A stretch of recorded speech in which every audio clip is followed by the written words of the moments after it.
เราไม่ไปเรียนดีไหมอ่ะหน่อยแย่เลยจะบ้าไปหัดวันเลยแต่เราไปเรียนต้องใจอ่ะเราจะเลิกกันปะ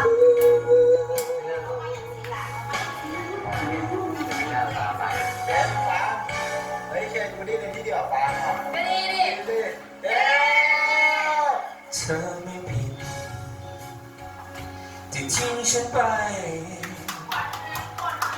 ไม่เป็นไรถ้าความพอใจของเราต่างกัน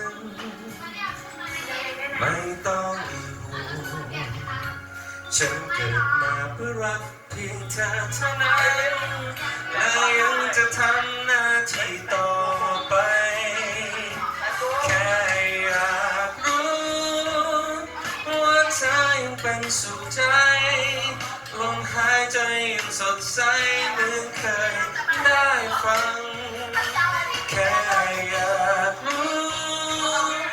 ว่าคนที่อยู่ข้างเธอนั้น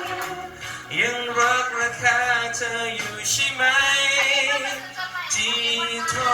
มาแค่อยากจะฟังเสียงลมหายใจแก้วไหนที่ผ่านปลายสายก็เหมือนใกล้กันที่โทรมาแค่อยากได้ยินเสียงลมหายใจคนเคยรักกันไม่ต้องพูดอะไรแค่ได้ยินเสียงเธอหายใจก็สุขพอ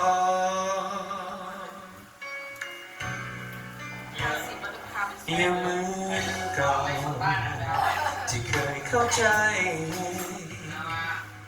เป็นอะไรถ้าเธอพอใจให้เป็นอย่างนั้นไม่ก้าวกายแก้มใหญ่ไกลๆดวงใจของฉัน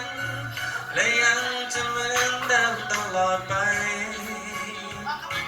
แค่อยากรู้ว่าเธอยังเป็นสุขใจลมหายใจยังสดใสเหมือนเคยได้ฟังแค่อยากรู้ว่าคนที่อยู่ข้างเธอนั้นยังรักและค่าเธออยู่บ้างไหมที่โทรมาแค่อยากจะฟังเสียงลมหายใจแค่วันใดที่ผ่านปลายสายก็เหมือนใกล้กันที่โทรมาแค่อยากจะฟังเสียงลมหายใจคนเคยรักกันไม่ต้องพูดอะไร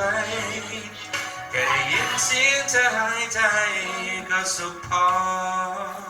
เราชอบพีทอ่ะเอาส่งให้หน่อยวางไว้เดี๋ยวมันเป็นใจของพี่หนิงรถไฟ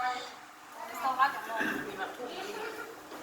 ที่โทรมาแค่อยากได้ยินเสียงลมหายใจคนเคยรักกัน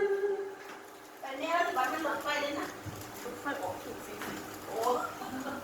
ไม่ต้องพูดอะไรแค่ได้ยินเสียงเธอหายใจก็สุขพอ